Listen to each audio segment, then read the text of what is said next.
All right, my name is Kathy Edge, and I'm playing Maggie Cutler.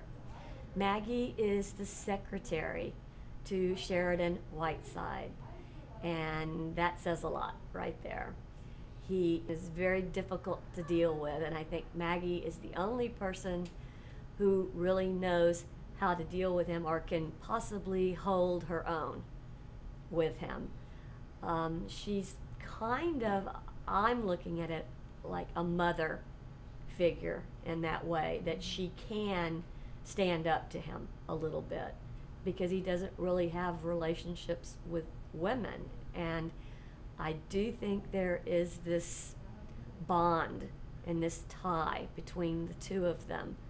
And she's very loyal, and she's never been in love.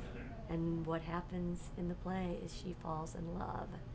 And this causes a great deal of trouble. This is a 1930s comedy, so it's the lines. Even though slapstick and the Marx Brothers, which is referenced, in this play, they were present.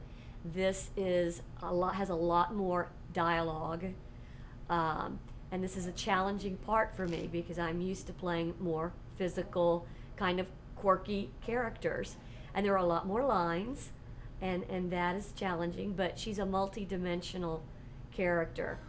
So that's been very interesting, and David LeMaster has been a master at getting us to dig deep into these characters as far as how they walk, what their intent is. When you are coming out on stage and you're supposed to be pow, from the minute that you come out, you're supposed to take that stage.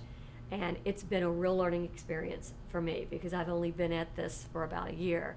And so this has been my most challenging role. And I'm growing, but it's a challenge that I'm enjoying a lot. I am a great fan of classic anything.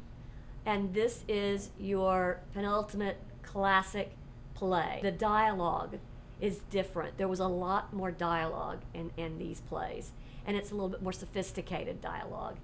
And I think that it's enjoyable to watch the characters interact with each other, and it's a power play. The whole thing is, who's got one over on the other person, and it just keeps going back and forth. And I just think it's a wonderful way of, I call it a PBS evening.